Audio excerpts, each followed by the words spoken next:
Good evening. My name is Stephanie Day, and I'm the UN Women National Coordinator for the We Empower program.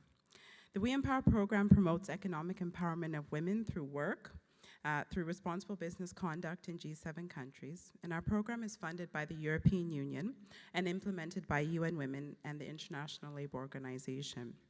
Firstly, I want to thank Women That Give for inviting me to speak to you this evening. I'm delighted to be here. As we all gathered here tonight, I would like to speak to you about women's economic empowerment and gender-based violence in the workplace. Much like Indra Nooyi once said, I believe that an important attribute of success is to be yourself. Never hide what makes you you. Unfortunately, for most women, this is much easier said than done.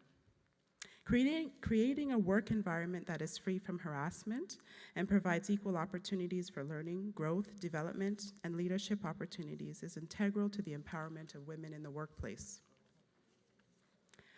I'm sure many of you know and have heard that women in Canada earn 87 cents for every dollar earned by a man. This is largely a result of wage inequality between women and men within occupations, and that means that men and women working the same job do not earn the same salary. I'm sure we can agree that no member of the community deserves lesser pay for equal work of equal value. I'm also willing to bet that no one here wishes the children of our communities should grow up to work in a hostile environment. But if the Me Too and the Time's Up movement have taught us anything, it is that gender-based workplace hostility and gender-based discrimination is still a tremendous problem. Women's economic empowerment is not only the solution to bridging the wage gap, but it is also the key to addressing gender-based violence. In 2010, UN Global Compact and UN Women launched the Women's Empowerment Principles. We call them the WEPs. The WEPs offer guidance on how to empower women in the workplace. They advocate for the workplace to treat all women and men fairly at work, to ensure the health, safety, and well-being of women and men workers, and to promote equality through community initiatives and advocacies, similar to the fantastic work of Women That Give. Achieving the WEPs is difficult if we don't address the Me Too-shaped elephant in the room.